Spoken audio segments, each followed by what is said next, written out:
Welcome back to Kavya Sagar YouTube channel. ನಾನು ನಿಮ್ಮ ಕಾವ್ಯ. ಇದು ಭಾನುವಾರದ ವ್ಲಾಗ್. ಇವತ್ತು ನಮ್ಮ ಮನೆಯವರಿಗೆ ರಜಾ, ಮನೇಲಿ ಇರ್ತಾರೆ ಅಂತ ಹೇಳ್ತೀನಿ, ಆದರೆ ಮನೇಲಿ ಇರಲ್ಲ. ಆಲ್ರೆಡಿ ತಿಂಡಿ ತಿನ್ಕೊಂಡು ಅವ್ರು ಹೋಗಾಯ್ತು. ಕಟಿಂಗ್ ಮಾಡಿಸ್ಕೊಂಬರ್ತೀನಿ ಅಂತ ಹೋದರು. ಇವಾಗ ಟೈಮು 10:10 ಆಗಿದೆ. ನೋಡೋಣ ಎಷ್ಟೊತ್ತಿಗೆ ಬರ್ತಾರೆ ಅಂತ. ಸೊ ನಾನು ಭಾನುವಾರ ನಮ್ಮಲ್ಲಿ ಯಾವಾಗಲೂ ರೊಟ್ಟಿನೇ ಮಾಡೋದು. ಸೊ ರೊಟ್ಟಿನ ಮಾಡಿ ಅದಕ್ಕೆ ಸೊಪ್ಪಿನ ಸಾಂಬಾರಿತ್ತು, ಅದಕ್ಕೆ ಸ್ವಲ್ಪ ಕಾಯಿ ತುರಿನ ಹಾಕ್ಕೊಂಡ್ವಿ, ಅದರಲ್ಲೇ ಅಡ್ಜಸ್ಟ್ ಆಯಿತು. ಇವಾಗ ಮನೆಯೆಲ್ಲ ಕ್ಲೀನ್ ಮಾಡ್ಕೊಳ್ತಾ ಇದ್ದೀನಿ. ಸಿಕ್ಕಾಪಟ್ಟೆ ಬಿಸಿಲು, ಬೆಂಗಳೂರಲ್ಲಂತೂ ಆಚೆಗೆ ಹೋಗೋಕ್ಕಾಗಲ್ಲ.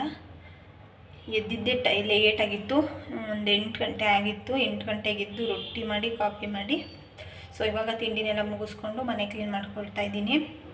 ಬಟ್ಟೆ ವಾಶ್ ಮಾಡಬೇಕಿತ್ತು, ಬಟ್ ಇವತ್ತು ಭಾನುವಾರ, ಯಾರೆಲ್ಲ ಕೆಲ್ಸಕ್ಕೆ ಹೋಗ್ತಾರೆ ಅವರೇ ವಾಶ್ ಮಾಡ್ಕೊಳ್ತಾರೆ, ನಾವು ವಾಶ್ ಮಾಡಲ್ಲ. ನಾಳೆ ವಾಶ್ ಮಾಡ್ಕೊಳ್ತೀನಿ. ಸೊ ಇವತ್ತಿನ ದಿನ ಹೇಗಿರುತ್ತೆ, ಏನೆಲ್ಲ ಆಗುತ್ತೆ ಅನ್ನೋದನ್ನು ನಾನು ಈ ವ್ಲಾಗಲ್ಲಿ ತೋರಿಸ್ತೀನಿ. ಕೊನೆವರೆಗೂ ನೋಡಿ. ನಾವು ಭಾನುವಾರ ಯಾವಾಗಲೂ ಕೂಡ ತಿಂಡಿಗೆ ರೊಟ್ಟಿನೇ ಮಾಡ್ಕೊಳ್ಳೋದು. ಯಾಕೆ ಅಂದರೆ ಬಾಕ್ಸ್ ತಗೋ ಹೋಗೋದಿರೋಲ್ಲ, ಹಾಗಾಗಿ ರೊಟ್ಟಿನೇ ಮಾಡ್ಕೊಳ್ತೀವಿ. ಬಾಕ್ಸ್ಗೆ ರೊಟ್ಟಿನ ಹಾಕ್ಕೊಟ್ರೆ ಮಧ್ಯಾಹ್ನದ ಹೊತ್ತು ತಿನ್ನೋದಕ್ಕಾಗಲ್ಲ, ಮೆತ್ತಗಾಗೋಗಿರುತ್ತೆ. ಹಾಗಾಗಿ ಭಾನುವಾರ ಯಾವಾಗಲೂ ರೊಟ್ಟಿನೇ ಮಾಡ್ಕೊಳ್ಳೋದು. ಸೊ ರೊಟ್ಟಿನ ಮಾಡಿ ನಮ್ಮ ಮನೆಯವ್ರದ್ದು ತಿಂಡಿ ಆಗಿತ್ತು, ನಂದು ಇನ್ನೂ ತಿಂಡಿ ಆಗಿರಲಿಲ್ಲ. ಅವರಿನ್ನೂ ಕಟಿಂಗ್ ಮಾಡಿಸೋದಕ್ಕೆ ಹೋಗಿರಲಿಲ್ಲ. ಇನ್ನು ಇದು ಆ ಕ್ಲಿಪ್ಪಿಂಗ್ಸ್ ಆಗಿರುತ್ತೆ. ರೊಟ್ಟಿಗೆ ಸೊಪ್ಪಿನ ಸಾರನ್ನೇ ಮಾಡ್ಕೊಂಡಿದ್ದೆ. ಸೊ ಸಿಂಕಲ್ಲಿ ಪಾತ್ರೆ ಕೂಡ ಬಿದ್ದಿತ್ತು. ಏನು ಕೆಲಸ ಮಾಡೋದಕ್ಕೂ ಇಂಟ್ರೆಸ್ಟೇ ಇರಲ್ಲ. ಭಾನುವಾರ ಅಂತೂ ಲೇಟಾಗಿ ಎದ್ದು ಫುಲ್ಲು ಲೇಸಿ ಡೇ ಆಗೋಗಿರುತ್ತೆ. ನಮ್ಮ ಮನೆಯವ್ರು ನೋಡಿ ಎಲ್ಲದನ್ನು ಹರುಕೊಂಡು ಹೇಗೆ ಮಲಗಿದ್ದಾರೆ ಅಂತ. ಇಲ್ಲಿ ಬೆಡ್ಶೀಟ್ ಇಲ್ಲಿ, ಟವಲ್ ಇಲ್ಲಿ, ಇದಕ್ಕೆಲ್ಲ ಕಾರಣಕರ್ತರು ಇವರು. ನಮ್ಮ ಮನೆಗೆ ಬರಕ್ಕಿಲ್ವರ ಬರಕ್ಕಿಲ್ವ ನಮ್ಮ ಮನೆಗೆ, ನಿಮ್ಮಂತವ್ರು ನಮ್ಮ ಮನೆಗೆ ಬರಬೇಕು. ಯಕ್ಷಗಾನಕ್ಕೆ ಚೆನ್ನಾಗಿ ಕಚ್ಚ ಅಂತ ಕತ್ತರಿಸಾಕ್ಬಿಡ್ತೀನಿ. ನಮ್ಮ ಸಂಸಾರದಲ್ಲಿ ಬಿರುಗಾಳಿಯಾಗಿ ಬೀಸಿ ಅದ್ದಾಗಿ ಕುಗ್ಗಿತಲ್ಲೋ, ಮುನ್ನ ಅದ್ದಾಗಿ ಕುಗ್ಗಿತಲ್ಲೋ ಅನ್ನಂಗ್ ಮಾಡ್ತೀಯ.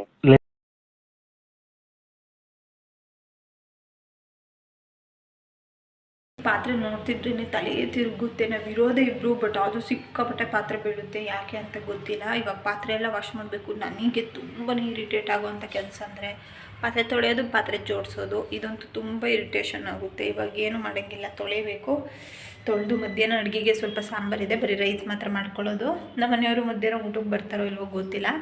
ಅವ್ರು ಒಂದು ಸತಿ ಇವಾಗ ಹೋದರು ಅಂದರೆ ಸಂಜೆನೇ ಬರೋದು. ಮೋಸ್ಟ್ಲಿ ಇವಾಗ ಕಟಿಂಗ್ ಮಾಡಿಸ್ಕೊಬಂದು ಸ್ನಾನಕ್ಕೆ ಬರ್ತಾರೆ ಅಷ್ಟೇ.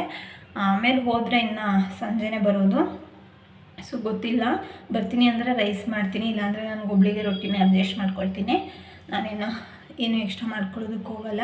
ಇವಾಗ ಪಾತ್ರೆ ಇದೆ, ಪಾತ್ರೆ ತೊಳ್ಕೊಂಡು ಅಡುಗೆ ಮನೆ ಕ್ಲೀನ್ ಮಾಡಿದ್ರೆ ಅರ್ಧ ಕೆಲಸ ಮುಗಿಯುತ್ತೆ. ಕೆಲ್ಸಕ್ಕೆ ಹೋಗೋರಿಗೆ ಭಾನುವಾರ ಆದರೂ ರಜೆ ಇರುತ್ತೆ, ಬಟ್ ಮನೇಲಿರೋರಿಗೆ ಯಾವ ದಿನವೂ ರಜೆ ಇರಲ್ಲ. ಸೊ ನಮ್ಮ ಕೆಲಸನ ನಾವೇ ಮಾಡ್ಕೊಳ್ತಾರೇ ಇರಬೇಕು. ಭಾನುವಾರ ಇನ್ನೂ ಜಾಸ್ತಿ ಕೆಲಸ, ಏಕೆಂದರೆ ಕೆಲಸ ಕೊಡೋರು ಮನೇಲೇ ಇರ್ತಾರಲ್ವ.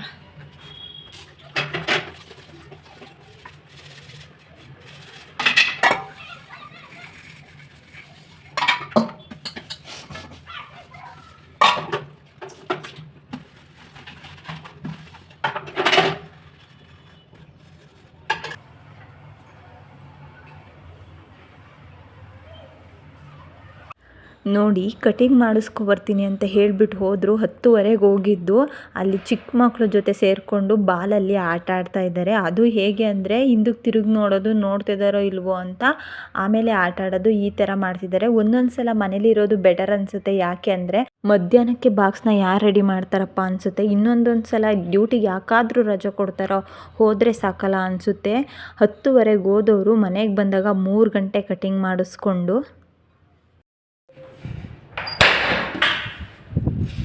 ಎಷ್ಟು ಗಂಟೆಗೆ ಹೋಯ್ದೆ, ಎಷ್ಟು ಗಂಟೆ ಬರ್ತಿದೆಯಾ? ಇದು ಯಾಕೆ ಗಬ್ಲು ಕಟಿಂಗ್ ಮಾಡಿಸ್ಕೊಬಂದಿಯಾ?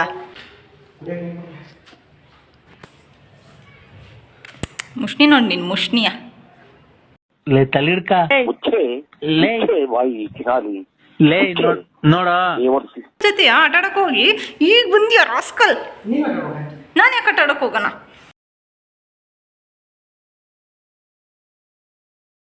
ನೋಡಿದೆ ತಗ ಚಚ್ಚಿ ಹೊಡಿರಿ, ಇವನ್ನ ಇಟ್ಕೊಳ್ಳಿ. ಅದು ದುಡ್ಡು ₹1000 ಹೇಳ್ತಿ ತಗೊಂಬರೋದು, ಅದ್ರಾಗ ₹10 ಸಿಗೋದು, 4-5 ಕೋರ್ಟ್ಗಳಿದಾವೆ. ವಿಡಿಯೋ ಕಾಲ್ ಮಾಡೋ. ಇಲ್ಲ ಚೆನ್ನಾಯ್ತು. ಇಲ್ಲ ಅವಳಿಗೆ ಹೆಂಗೆ ಗೊತ್ತು ನಿಂಗೆ ಕೂದಲಿಲ್ಲ ಅಂತ.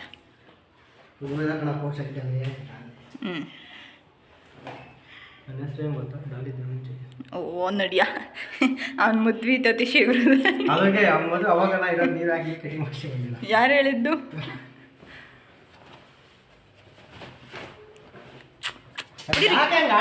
ಹೊಡಿರಿ ಚಿಚ್ಚಿ ಅವನ್ನ ಹೊಡಿರಿ ಚಿಚ್ಚಿ. ಹಾಗೆ ಒಂದು ಸ್ವಲ್ಪ ಹೊತ್ತು ಕಚ್ಚಾಡಿ ಗುದ್ದಾಡಿ ಒಂದು ಸ್ವಲ್ಪ ಹೊತ್ತು ಟೈಮ್ ಸ್ಪೆಂಡ್ ಮಾಡಿ ಹಾಗೆ ಮಧ್ಯಾಹ್ನ ಸ್ವಲ್ಪ ರೆಸ್ಟ್ ಮಾಡಿ ಸಂಜೆ ಸ್ನ್ಯಾಕ್ಸ್ ತಿನ್ಕೊಬರೋಣ ಅಂತ ಹೇಳಿ ಹೊರ್ಗಡೆ ಬಂದಿದ್ವಿ. ನನಗೆ ಯಾವಾಗಲೂ ಗೋಬಿ ಮತ್ತು ಪಾನಿಪುರಿನೇ ಇಷ್ಟ. ಸೊ ಹಾಗಾಗಿ ನಾನು ಗೋಬಿ ಮತ್ತು ಪಾನಿಪುರಿನ ತಿನ್ನೋದು ಅಂತ ಹೇಳಿ ಗೋಬಿ ಕಾರ್ನರ್ಗೆ ಕರ್ಕೊಬಂದ್ವಿ. ಇಲ್ಲಿ ಚೆನ್ನಾಗಿ ಮಾಡ್ತಾರೆ. ಸೊ ಗೋಬಿನ ತಿಂದ್ಕೊಂಡು ಮನೆಗೆ ಹೋದ್ಮೇಲೆ ಒಂದು ಬರ್ತಡೇ ಇತ್ತು, ಅದನ್ನು ಕೂಡ ಮುಗಿಸ್ಕೊಂಡು ಇಲ್ಲಿ ನೋಡಿ ನಮ್ಮ ಮನೆಯವರು ಚಾಕ್ಲೇಟ್ ಡೇಗೆ ಅಂತೇಳಿ ಒಂದು ಚಿಕ್ಕ ಡೈರಿ ಮಿಲ್ಕ್ನ ತಂದುಕೊಟ್ಟಿದ್ದಾರೆ. ನಾನು ಅವರು ಲವ್ ಮಾಡಬೇಕಾದ್ರೂ ಕೂಡ ಅವರು ಡೈರಿ ಮಿಲ್ಕ್, ನಾನು ಯಾವಾಗಲೇ ನನ್ನನ್ನು ನೋಡೋದಕ್ಕೆ ಬಂದರೂ ಕೂಡ ಡೈರಿ ಮಿಲ್ಕ್ನ ತರೋರು. ಆವಾಗ ನಾನು ಡೈರಿ ಮಿಲ್ಕ್ನ ತಿಂತಾ ಇರಲಿಲ್ಲ, ಸುಮ್ಮನೆ ಹಾಗೆ ಇಟ್ಕೊಂಡು ಹೋಗಿ ಮನೇಲಿ ಎಲ್ಲರಿಗೂ ಕೊಡ್ತಿದ್ದೆ. ಬಟ್ ಇವಾಗಲೂ ಕೂಡ ಸೇಮ್ ಅದೇ ಸೈಜಿನ ಡೈರಿ ಮಿಲ್ಕ್ನೇ ತಂದಿದ್ದಾರೆ. 7 ವರ್ಷ ಆದರೂ ಕೂಡ ಡೈರಿ ಮಿಲ್ಕ್ ಇನ್ನೂ ದೊಡ್ಡದೇ ಆಗಿಲ್ಲ ಅಂತೇಳಿ ಅವ್ರನ್ನ ರೇಗಿಸ್ತಾ ಇದ್ದೆ.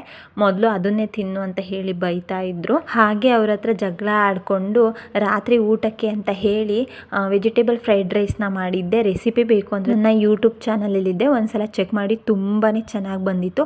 ಇದಿಷ್ಟು ಕೂಡ ನಮ್ಮ ಇವತ್ತಿನ ದಿನ ಆಗಿತ್ತು.